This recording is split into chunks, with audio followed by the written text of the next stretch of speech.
Bon, passons aux deux dernières armées que je vous propose, qui sont donc les Spider-Fang. Alors les Spider-Fang, on a une grande quantité de... On a quand même une bonne quantité de bataillons à disponibilité. On en a 1, 2, 3... Oh, bon, 4 en comptant le méga bataillon. Et, et avec le Wildcard 459, ils nous ont rajouté quoi? Ils nous ont rajouté... Ils nous ont rajouté 1, 2, 3 bataillons en plus. Ils nous ont rajouté 3 bataillons en plus tout de même. Donc voilà, on est quand même passé à 7 bataillons. On a 7 bataillons à voir là. Et le clan. Donc commençons par le clan. Commençons par le clan des... donc la tribu Grimskuttle. Qui vient du White Dwarf 459. Alors, sachant que tous ces clans là dont je vous ai parlé, la mâchoire de Mork, la méga mobs de Glogs et la tribu de Grimskuttle sont des clans tout à fait officiels. Vous n'avez pas besoin de demander l'autorisation de votre adversaire pour les jouer. Alors, attention. Hein. C'est-à-dire que normalement, si après-demain Game Workshop sortait, ou demain sortait une V2 de ce bouquin, et ben, s'ils faisaient bien leur boulot, ces clans seraient dedans. Et d'ailleurs, ce que je leur reproche, c'est du coup de ne pas avoir sorti là récemment dans le... Ils auraient dû, je pense, sortir dans la FAQ, mettre à jour la FAQ des Gloomspite et intégrer ces 3 clans, parce que en fait, ça fait un côté pay to win. Ça fait un côté... si vous êtes abonné, ou si vous avez acheté votre White Dwarf, vous savez. Sinon, si vous cherchez pas sur internet, vous pouvez pas savoir que vous avez accès à ces clans-là pour votre armée.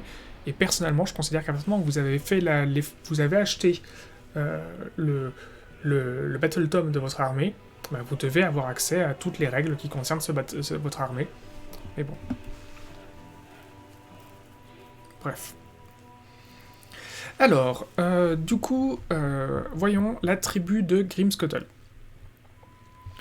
Donc, on a plusieurs habilités. La première, c'est les unités Spider-Fang de cette faction, de cette sous-faction plutôt, parce qu'ils appellent ça comme ça, des sous-factions en anglais, va bénéficier de deux habilités,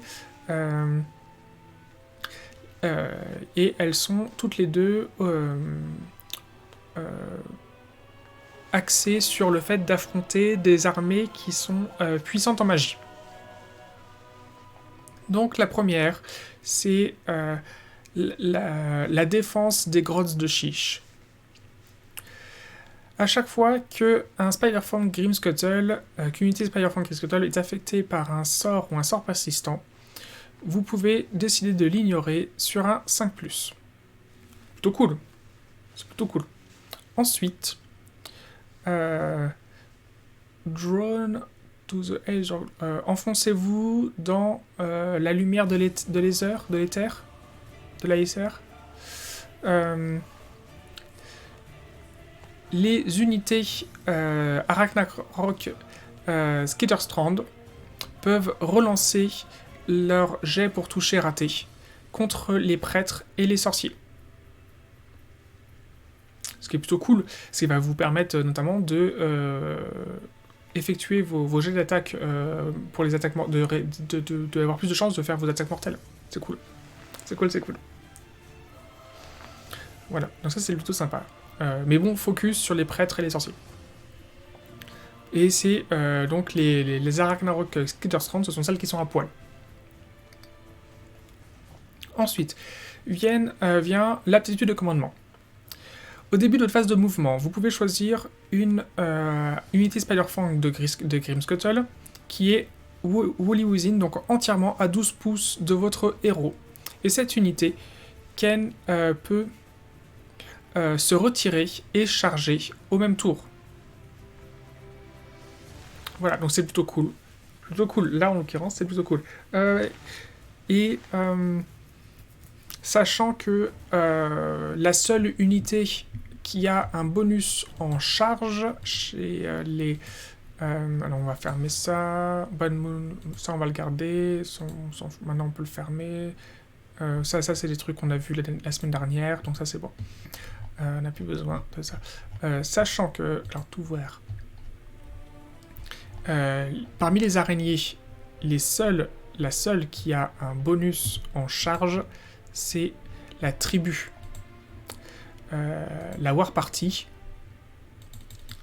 Ils ont Prédateur Vorace. Vous pouvez relancer les jets de course et de charge pour cette figurine. En outre, jetez un dé chaque fois qu'une unité ennemie a un ou moins de cette figurine.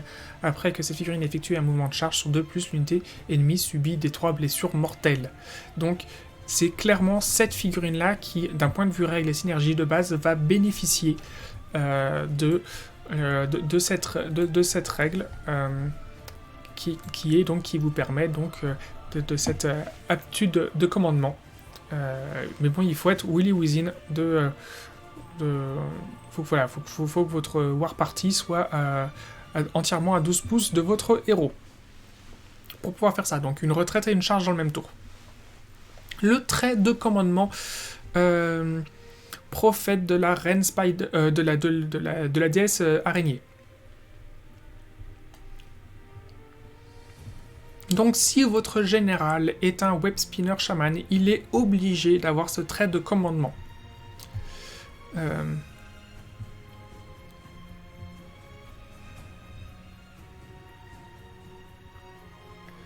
Alors, une fois par bataille, à la phase de combat, vous pouvez choisir de faire en sorte que toutes les unités Grimskuttle Spiderfang soient comptées comme étant entièrement sous la lune. C'est hyper fort. Ça fonctionne même si la lune a foutu le camp. En fait, si vous avez enchaîné les 6 pour votre déplacement de lune, et que votre lune s'est barrée du champ de bataille, et bien à la phase de combat hyper importante où vous avez besoin de faire que toutes vos araignées fassent des blessures mortelles sur des 5+, et bien boum, votre général Web Spinner Shaman active son trait de commandement et vous allez bénéficier des effets de la mauvaise lune même si elle n'est plus là. Ou même si vos unités, ou même si elle est dans un coin de table et votre majorité d'armée n'est pas touchée par votre mauvaise lune. Donc ça, c'est très très fort. C'est très très fort. Ensuite vient l'artefact, le symbole de l'araignée de Sheish. Donc voilà, soustrayez 1 à la caractéristique de bravoure des unités qui sont à 6 pouces du porteur de l'artefact. Tandis que les unités Spiderfang amicales, amies, qui sont à 12 pouces, entièrement à 12 pouces de votre général, ont plus ça en bravoure. Bon, bah écoutez, c'est toujours ça. Et c'est toujours ça de prix. C'est toujours ça de prix. C'est toujours ça de prix. C'est toujours ça de prix. C'est cool.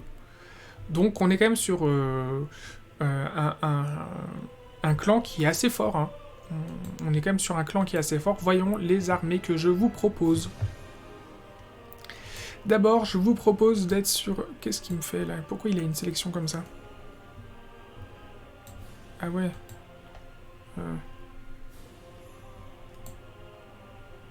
Si je fais... Voilà. Voilà. Alors, c'était moche. Donc voilà, je vous propose une armée à 1990 points. Donc,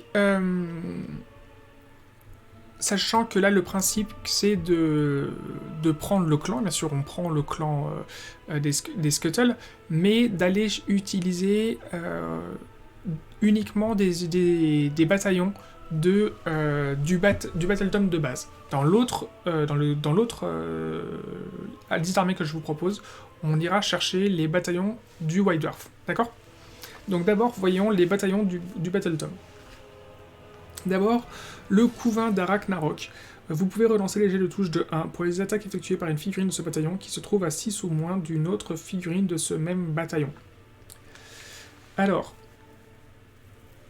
c'est bien, c'est même plutôt même très bien. Alors, le requis, c'est d'avoir entre 2 et 4 Arachnarok, que ce soit des Catatoiles ou des Spider ou de la tribu guerrière de Spider-Fang, et vous pouvez avoir jusqu'à une Arachnarok Skitterstrand. Ça ne prend pas en compte votre Web Spinner Shaman. Le petit truc gênant, mais ça c'est relatif à cette unité, c'est... Donc eux, relancer les touches de 1, trop content, hein, trop content. Eux, ils bénéficient grave. C'est la Web Spinner Shaman. Moi, j'aimerais bien pouvoir lui booster sa catapulte. Pas la Web Spinner Shaman, la catapulte, la catatoile. Et ben elle, le fonctionnement de cette catatoile, c'est pas un tir. Et ben j'aimerais bien pouvoir booster ce truc-là. Et malheureusement, comme ça fonctionne comme une aptitude, et pas comme une vraie arme de tir, et bien relancer les 1 ne lui bénéficie pas. Voilà. Donc c'est dommage. C'est dommage. Et du coup, je ne suis pas parti sur ce bataillon-là pour notre armée. Ensuite, autre bataillon. Grouille nuée de Spiders Riders. Ajoutez 2 à la caractéristique de mouvement des unités de ce bataillon. Donc on est quand même sur des unités qui se déplacent pas très vite pour des araignées, je trouve personnellement. Hein, les araignées de base se déplacent à 10. Ah, 10 tout de même. Bon, du coup, il passe un mouvement de 12. Et le Scuttleboss, qui a un mouvement de combien, lui ? Mouvement de 8. Ah oui, bah au moins il a un mouvement de 10. Parce que lui, c'est ridicule d'avoir un mouvement de 8 alors qu'on est sur une araignée géante. Hein. Voilà, c'est pas une araignée géante, mais c'est une grosse araignée. Donc voilà, donc ils ont un plus 2 en mouvement, c'est cool. C'est cool. Et ensuite, je suis allé prendre la colonie de Skitterstrand. La colonie de Skitterstrand, donc ce sont les araignées qui sont sans... qui sont ce sont les Arachnarok seuls, sans équipage. Colonie Skitterstrand. Ajoutez 1 au jet de charge des figurines de ce bataillon pour chaque figurine de ce bataillon qui a été placée dans ce même tour. Je vous rappelle que les Arachnarok Skitterstrand ont comme aptitude d'être mis en réserve, si on le souhaite. Donc, l'intérêt, c'est qu'on les fait popper à 9 pouces de l'adversaire quand elles arrivent de leur réserve, et boum, vous chargez à 8 et pas à 9. Tout bénef. Et du coup, là, j'en ai mis 3, hein, parce que je me suis dit, allons chercher du Behemoth, et du coup, on rentre dans nos 4 Behemoth maximum, puisqu'on a notre Web Spinner Shaman qui est sur son Behemoth. Du coup, on est sur une armée en 5 poses, parce que du coup, on a nos 3 lignes de 10 Spider Riders, notre Scuttleboss, donc ça fait une pause, on a une autre pause avec nos 3 Behemoth, qui seront mis en réserve, bien entendu, sinon c'est pas drôle. On a du coup un Web Spinner Shaman, un deuxième Scuttleboss pour s'assurer de bien synergiser nos Spiders Riders, et je suis allé chercher pour le fun les 3 Ripas Narflang. Donc les 3 Ripas Narflang, ce sont...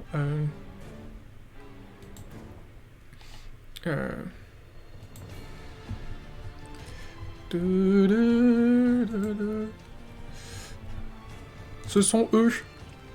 Parce que j'avais 80 points, enfin j'avais plus que ça, j'avais combien 90. J'avais 100 points. Non, c'est ça. Je suis con ou je sais pas compter. J'avais 120 points, c'est ça, j'avais 90 points disponibles. Il n'y avait aucune araignée qui rentrait dans les 90 points. Je trouvais ça débile d'aller chercher un Madcap Shaman parce qu'il aurait été tout seul isolé avec son petit mouvement tout pourri. Donc... je me suis dit, je vais prendre les Ripas Narfang. Ils ont un mouvement qui est tout à fait correct pour suivre les araignées.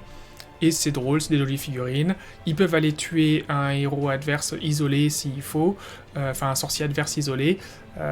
Et voilà, ils iront faire chier l'adversaire, contester un point s'il faut. Même si au niveau du tir, ça vaut pas le coup, ils ont quand même 10 attaques et 16 dégâts pour 80 points. En fait, ça vaut carrément, voilà, pour 80 points, 6 points de vie, 10 attaques, 16 dégâts, ça passe. Voilà, je me suis dit que pour une unité à 80 points, je les prenais. Voilà. Peut-être qu'ils vaudraient plus 70 points que 80, mais c'est pas grave. On les prend quand même comme ça, et voilà, ils sont mignons, et c'est des jolies figurines. Et comme j'ai qu'un seul sorcier, j'allais pas faire mumuse, même si c'est un sorcier de niveau 2, le Web Spinner Shaman, j'allais pas faire mumuse à aller aligner des sorts persistants partout, surtout que ça pouvait, au final, surtout si c'est des sorts prédateurs, se retourner contre moi, parce que ça va me faire chier dans mon positionnement de mes 3 Arachnarok Skitter Strong, pour les faire arriver de la réserve. Donc voilà.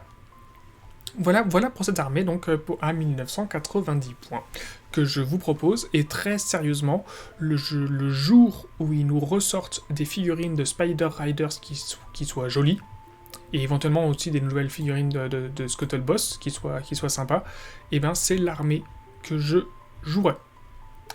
C'est l'armée que je jouerai. Et je suis en train de réaliser, j'ai peut-être oublié de dire un truc d'important. Oui, j'ai oublié de vous dire que la tribu de Grimscuttle, donc le clan qu'on utilise, vous permet également de bénéficier pour toutes les unités qui ont le mot-clé...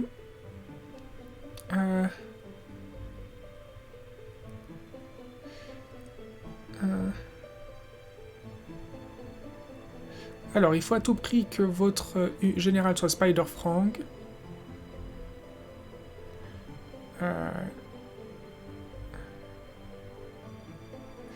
Ouais, et alors... Et du coup, ça concerne quoi?